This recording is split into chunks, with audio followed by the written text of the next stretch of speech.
কিশোরগঞ্জ এক আসন থেকে বিএনপি মনোনীত প্রার্থী হিসেবে মাজহারুল ইসলামের নাম ঘোষণার পর থেকেই তার মনোনয়ন বাতিলের দাবিতে আন্দোলন চলছে। এই আন্দোলনে নেতৃত্ব দিচ্ছেন জেলা বিএনপির সাবেক সহসভাপতি ও সাবেক স্পেশাল বিভাগীয় জজ রেজাউল করিম খান চুন্নু, সাবেক সংসদ সদস্য মাসুদ হেলালি সহ স্থানীয় বিএনপির একাধিক সাবেক ও বর্তমান নেতা। গতকাল কিশোরগঞ্জ শহরের প্রধান সড়কগুলো প্রদক্ষিণ করে একটি মশাল মিছিল অনুষ্ঠিত হয়। আন্দোলনকারীরা দলীয় সিদ্ধান্ত পুনর্বিবেচনার দাবি জানান। 70 বছর তোমার নেতৃত্বে বাংলাদেশের মানুষ যে আন্দোলন করেছে, এই আন্দোলন কিশোরগঞ্জের আমরা 5.5 লক্ষ মানুষ সহ 30 লক্ষ মানুষ সেই আন্দোলন করেছি নাকি রে ভাই? আমরা কি কোন নেতার টাকার দিকে তাকিয়ে আন্দোলন করেছি? আমরা যেহেতু আন্দোলন করেছি শহীদ জিয়াউর রহমানের আদর্শের সন্তান হিসাবে, আমরা সেই আন্দোলন যতক্ষণ পর্যন্ত এই অন্যায় আপনার বাতিল না হবে আমরা কি চালিয়ে যাব?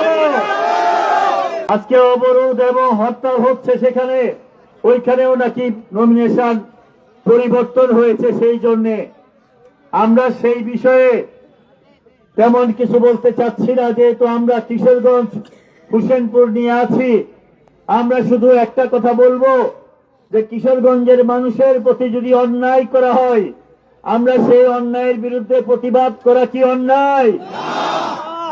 আমরা যদি চাইতাম, আমরা যদি চাই, তাহলে কিশোরগঞ্জের সীমানাকে অবরুদ্ধ করে রাখা যায়।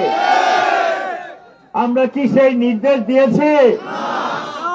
আমরা শুধু বলেছি যে আমাদের যারা প্রার্থী ছিলাম, যারা নির্বাচিত হওয়ার মতো প্রার্থী, আমরা তাদের মধ্য থেকে আপনি একজনকে নির্বাচিত করেন, আপনার যাকে পছন্দ হয়।